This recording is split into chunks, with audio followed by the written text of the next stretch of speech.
So what was the average day like in Ireland? The average day was like any other day. You got up early in the morning, and if it was, depends on the time of the year. The weather has an awful lot to do with what you do on an average day. But when I was young, we of course went to school, so you got up and you got ready for school, and you rode your bike to school, and your day at school was long. You had to be there by 9 and you didn't get home till 6. And you had 3 hours homework every night. Oh my God. And you had school Monday through Saturday. That sounds awful. With a half a day off on Wednesday. So it was a long day. But we had a lot of studying. But we had a lot of fun at school too. And we also were taught we were spoken to through the medium of another language, which is called Gaelic. So when the teachers or nuns talked to you, they spoke to you in Gaelic, which you were not raised with. So it was a whole second language. So you had, if you learned, say you were learning French, they spoke to you in Gaelic, you translated it to English and then back into French. So school was not easy, but it made us grow up. And we learned a lot. What is one of the biggest differences between our generation and your generation? I think, to me, one of the biggest differences between the generation is my generation, we had no modern conveniences at all. Now, the generation right now, they're truly blessed because you have anything and everything at your disposal, from modern conveniences to the latest electronics, and I think it's absolutely wonderful what the young people are exposed to, and you can learn so much. But you can also learn an awful lot from not having them and not using them, and learning to use your brain. What are the differences between Irish food and American food? Irish food is very plain. American food, very spicy. But I would say American food is excellent, but the difference is more in the spices than it is in anything else, even though Irish food has, I would say, changed over the last couple of years because of the exposure to the European influence, but there's really not that big of a difference as there was when I first came to this country, but that's, over 50 years ago, so there's definitely going to be a huge difference. So that's about it. What was your favorite type of Irish food, Ireland food? I loved colcannon, and that's spelled, you better spell it. I got it. C-O-L-C-A-N-N-O-N.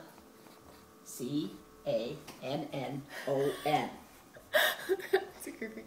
And what was in it? It was a form of Irish mashed potatoes. Oh. With scallions in them. And it was very tasty. My grandmother used to make it. What's your favorite type of American food?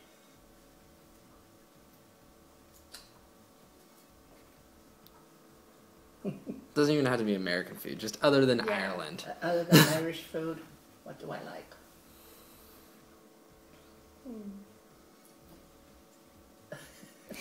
I still like very plain food. So I'm still not into spicy or Spanish or Chinese, but I still eat relatively healthy, and I love lots of fruits. Is the pub in Alberta Hills, is it authentic? You mean you're talking about the Irish pub? Yes. Yes, it is actually. It's very authentic. The food is excellent, and it's very, very Irish. They have quite a few Irish things on the menu, and it's excellent. It's very, very good. You should go try it sometime. Okay, I will. Would you ever want to go back and live in the olden days? No, not really. I would like to maybe go back and visit for a little while. It would be kind of fun to go back and reminisce. But no, I love the present, and I love life in America, and I have a wonderful family and a great husband, and no, I love it here. And living in the old days, it was a much tougher life, but with the conveniences we have today and the life I have today, no, I wouldn't go back. The only thing I miss a lot of being, I thought, a lot freer when I was growing up, because we could do and go where we wanted to without ever really having to worry about any crime or anything like that. And that is something that I would love to go back and be able to see our children just have the same type of freedom as I did.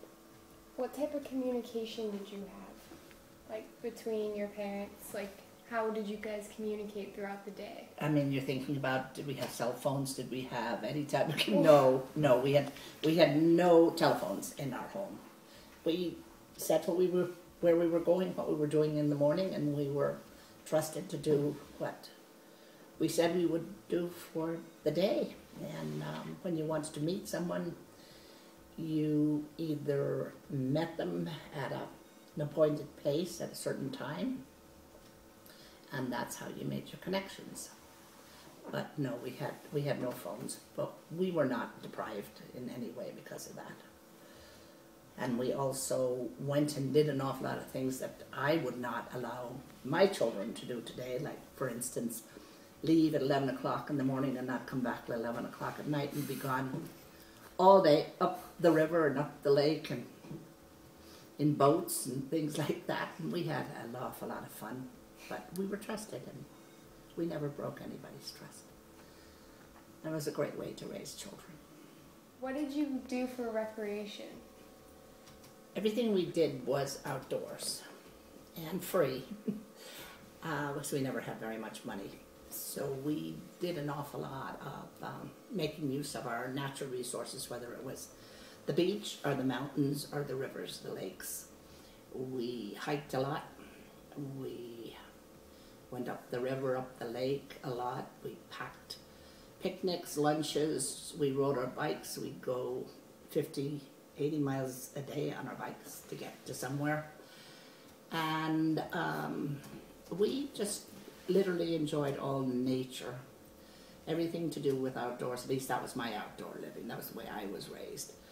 Between that and the sports that we played, we were very active in every way. So it was a great way to grow up. And I wish the kids today had more of that. I really do. Instead of electronics and video games? Yes, definitely. Yeah. That's good too, but I think to a point, yes. Education system like? There were basically two types of schools that you could go to, but that would relate to your religion, because you were either Catholic or Protestant. And all the schools were run by the state. Even though they were private schools, they were run by the state. So if you were a Catholic, you went to a Catholic school. If you were Protestant, you went to a Protestant school. There were no other races of any sort when I was growing up. I never saw any other person that was not a Caucasian, born in Ireland, raised in Ireland. I never met or saw any other race until I came to the United States. And our schools were run by the government, and we had two major, when we got to what you call high school here, we called it secondary school. When I was growing up, there were two major exams. One, well, you also went to high school for 5 years, not 4. You had one exam that was held when you were halfway through school, and when you took these exams, you took another one when you graduated, although that wasn't called graduation either. You just matriculated from school.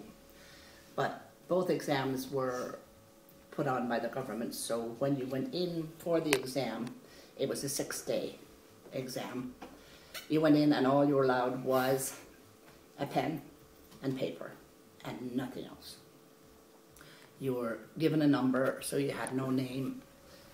And when your papers were corrected, you were not, your name was never on any of the papers. And they were corrected by the state. And it was really amazing because all of the kids who were really excellent students came out on top, just like they would have if they had known who they were taking the test. It was a very good way, very fair way, I think. There was no prejudice involved at all. It was an excellent education. But it was very, very different than it is in the United States. To meet my grandfather, who I call Papa. Okay, that works too. Go. So how did you meet my grandfather, or as I call him, Papa? He was actually the first guy I dated when I came out here. He was my brother's best friend. And my husband Papa happens to be a twin. And my brother was dating his twin. Brother? Yeah. See, you're learning a few That's things. weird. And so the four of us started dating, and then that period of time, Papa was in college. He was going to USF in San Francisco, and he had another year to go to graduate. And we broke up until after he graduated and spent his time in the service, and then after that we got married. Wow. Wow. Wow. As the cheek is bigger, like a